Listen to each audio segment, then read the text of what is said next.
अस्सलाम वालेकुम dear candidates. आज हम scientific 25 section 25 scientific research expenditure पढ़ेंगे।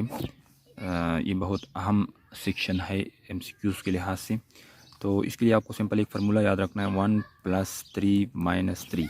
साइंटिफिक रिसर्च एक्सपेंडिचर किया है, इसके लिए आपने ये फार्मूला याद रखना है।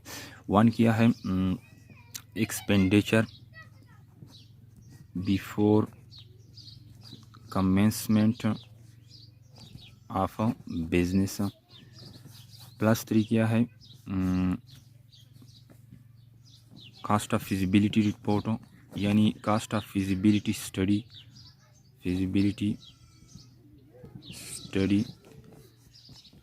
इस पे जो आप एक्सपेंडिचर करोगे वो प्री कमेंसमेंट एक्सपेंडिचर होगा। Second one is construction of prototype, construction of prototype यानी फर्स्ट मॉडल आप तैयार करोगे बिजनेस का, वो भी प्री कमेंसमेंट एक्सपेंडिचर में आता है। Third one is trial production activities, जो ट्रायल प्रोडक्शन एक्टिविटीज़ करोगे वो भी प्री कमेंसमेंट एक्सपेंडिचर में आता है। इसके बाद है -3 में क्या आता है? सबसे पहले लैंड को आप जो है इससे निकाल देंगे। प्री कमेंसमेंट एक्सपेंडिचर में लैंड की जो कास्ट है वो डिडक्ट नहीं होगी।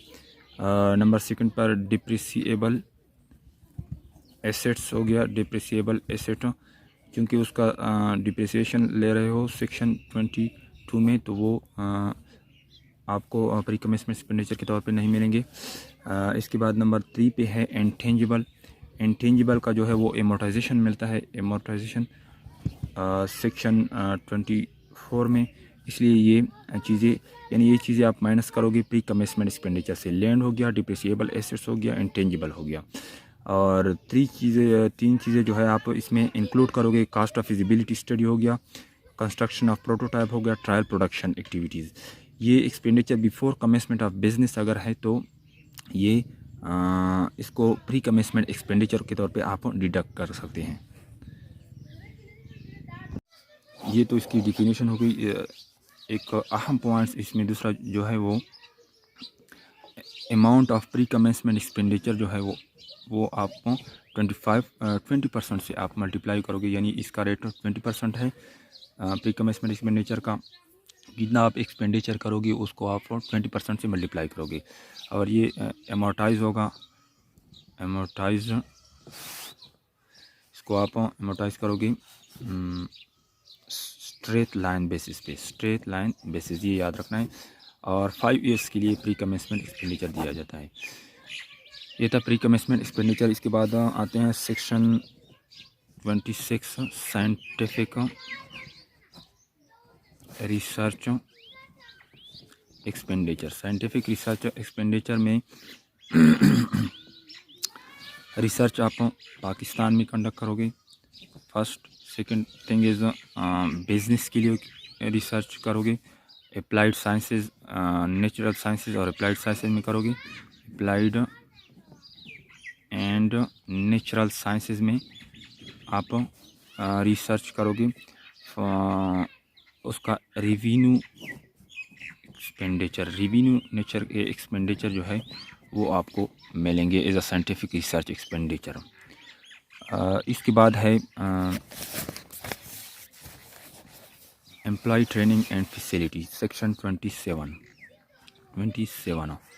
Employ training and facilities.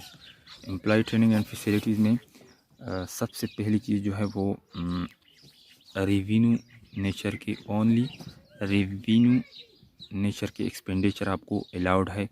Capital nature के एक्सपेंडिचर अलाउड नहीं है, मतलब जो बिल्डिंग वगैरह है आप एम्प्लॉय ट्रेनिंग एंड फैसिलिटीज़ के लिए ले लेते हैं तो वो आपको अलाउड नहीं है। एम्प्लॉय ट्रेनिंग एंड फैसिलिटी में दूसरी चीज़ जो है वो कोई एजुकेशनल इंस्टीट्यूशन, किस चीज़ पे आपको ये एक्सपेंडिचर ये रिडक्शन मिलेगा, तो कोई एजुकेशनल इंस्टीट्यूशन हो गया, हॉस्पिटल हो गया। किसके लिए? एम्प्लॉय डिपेंडेंट के लिए, जो एम्प्लॉइज़ के डिपेंडेंट हैं उसके लिए आपने, एम्प्लॉइज़ के लिए या उसके डिपेंडेंट्स के लिए, अहल आयाल के लिए जो आपने कोई एजुकेशनल इंस्टीट्यूशन बनाया या हॉस्पिटल बनाया।